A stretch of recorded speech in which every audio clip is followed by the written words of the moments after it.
여러분, 혹시 이런 황당한 경우 생각해 보셨어요? 바로 이 제목이요. 건물에서 물이 새서 피해를 입었는데 집주인한테 배상을 못 받는다고요? 와, 생각만 해도 정말 억울하고 답답한 상황이죠. 한번 상상해 보세요. 진짜 열심히 일하고 집에 왔는데 혹은 아침에 가게 문을 딱 열었는데 내 소중한 공간이 완전히 물바다가 되어 있는 거예요. 와, 이럴 때 대체 누구한테 책임을 물어야 할까요? 아마 열의 9분, 아니 거의 모든 분들이 망설임 없이 당연히 건물주지 이렇게 생각하실 거예요. 그쵸? 내가 돈 내고 빌린 공간이고 그 건물을 가진 사람이 책임지는 게 상식이잖아요. 근데 말이죠. 바로 그 너무나 당연한 생각이 여러분이 입은 피해에 대해서 단 한 푼도 보상받지 못하게 만드는 정말 치명적인 함정이 될 수도 있습니다. 자, 이게 무슨 소리냐고요? 지금부터 실제 법원 판례를 가지고 우리가 얼마나 쉽게 법적인 함정에 빠질 수 있는지 아주 명확하게 한번 파헤쳐 보겠습니다. 네, 첫 번째 이야기입니다. 가게가 물바다가 됐는데 과연 범인은 누구일까요? 여기 A씨라는 분이 계셨어요. 서울에 있는 한 상가 건물 4층에서 가게를 운영하면서 매달 꼬박꼬박 월세도 잘 내는 그런 성실한 분이셨죠. 그런데 어느 날 출근을 딱 해보니까 가게가 온통 물로 난리가 난 거예요. 알고 보니까 원인이 뭐였냐면 바로 같은 층에 있던 공용 화장실의 배관이 터진 거였어요. 그러니까 A씨 가게 안에서 뭔가 문제가 생긴 게 아니라 다 같이 쓰는 공간에서 사고가 터진 거죠. 정말 황당하고 억울했던 A씨. 바로 법적 대응에 들어갑니다. 근데 A씨가 쓴 전략, 이게 진짜 누가 봐도 상식적이었어요. 첫째, 나랑 직접 계약한 건물주 B씨한테 아니 건물을 제대로 관리해야 할 의무를 어기지 않았냐 하면서 소송을 걸었고요. 둘째, 이 건물을 같이 소유하고 있는 다른 주인들 C씨랑 D씨한테도 민법에 있는 공작물 책임이라는 걸 물어서 다 같이 배상하라고 요구한 거죠. 자, 여기까지 보면 여러분이라도 딱 이렇게 하지 않았을까요? 그런데요, 법정에서는 바로 그 상식이 통하지 않았습니다. 정말 모두의 예상을 완전히 뒤엎는 그야말로 충격적인 판결이 나왔거든요. 법원의 판결문은 아주 차가웠습니다. 원고의 청구를 모두 기각한다. 이게 무슨 뜻이냐면요. A씨는 건물주 B씨는 물론이고 다른 공동소유주들한테도 손해배상을 단 한 푼도 받을 수 없다는 얘기였습니다. 아니, 가게는 물에 잠겨서 피해가 이렇게 명백한데 아무한테도 책임을 물을 수 없다니요? 이게 말이 되나요? 네, 바로 이 지점에서 우리 모두 똑같은 질문을 하게 되죠.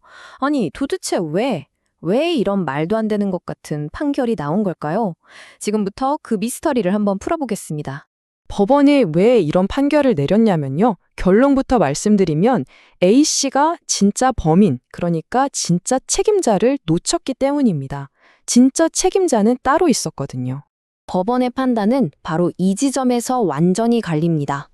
여기 보시는 것처럼 책임의 영역이 전유 부분과 공용 부분, 이렇게 둘로 나뉘기 때문이에요.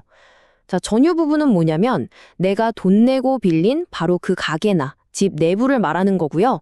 여기에 대한 책임은 집주인, 즉 임대인이 지는 게 맞습니다. 하지만 복도, 엘리베이터, 그리고 이번 사건의 원인이었던 공용 화장실 같은 공용 부분은 얘기가 달라져요. 이 공용 부분의 관리 책임은 임대인 개인이 아니라 바로 관리단이라는 곳에 있다는 겁니다. 그럼 이 관리단이 대체 뭐냐? 어렵게 생각할 것 없고요. 아파트의 입주자 대표회 같은 걸 생각하시면 아주 쉽습니다.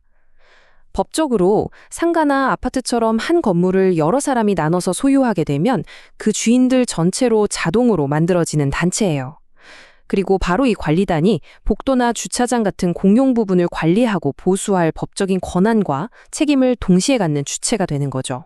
법원이 이런 판단을 그냥 마음대로 한 게 아니고요. 여기에는 아주 명확한 법적 근거가 있습니다. 바로 집합건물법이라는 건데요. 이 법에 아주 명확하게 나와 있어요. 공용 부분의 관리는 각각의 집주인이 하는 게 아니라 그 집주인들 전체로 구성된 단체, 즉 관리단이 책임진다라고요. A씨가 주장했던 그 공작물 책임에도 사실 함정이 있었습니다. 우리 민법은요, 책임을 두 단계로 나눠서 봅니다. 1차적인 책임은 그 시설을 실질적으로 관리하는 점유자한테 있어요. 그리고 이 사건에서 법원은 공용 화장실의 1차 점유자를 바로 관리단이라고 본 거예요. 그럼 소유주들은 뭐냐? 그 다음 순서, 즉 2차 책임자일 뿐이라는 거죠.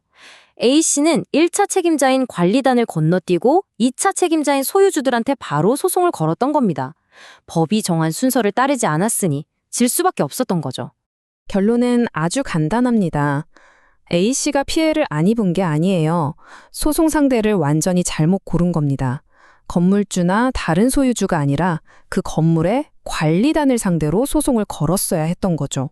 그리고 이런 법원의 원칙이 A씨 사건에만 특별하게 적용된 게 아닙니다.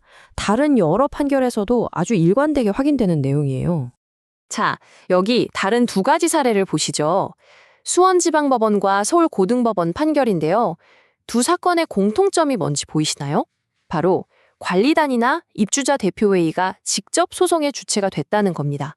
이들이 원고가 돼서 건물을 지은 시공사 같은 곳을 상대로 공용 부분에 하자가 있다고 소송을 걸었고 보시다시피 모두 이겼어요. 개인이 아니라 바로 이 단체들이 공용 부분 문제 해결의 주체라는 걸 아주 명확하게 보여주는 사례들이죠. 그리고 이 판결에 또 하나 재미있는 지점이 있어요. 법원이 시공사의 책임을 100% 전부 인정하지 않고 여기 보시는 것처럼 80%로 제한했다는 점인데요. 왜 그랬을까요? 건물이 시간이 지나면서 자연스럽게 낡는 부분도 있고 또 입주민들이 쓰면서 닳는 부분도 있잖아요. 이 모든 것까지 전부 시공사 탓으로 돌릴 수는 없다라고 본 법원의 아주 합리적인 판단이었던 거죠. 자, 그럼 이 복잡한 이야기들 속에서 우리가 진짜로 얻어가야 할 교훈은 뭘까요? 이런 일이 나에게 닥쳤을 때 내 소중한 돈과 재산을 지키기 위한 핵심 팁 지금부터 딱 정리해 드릴게요.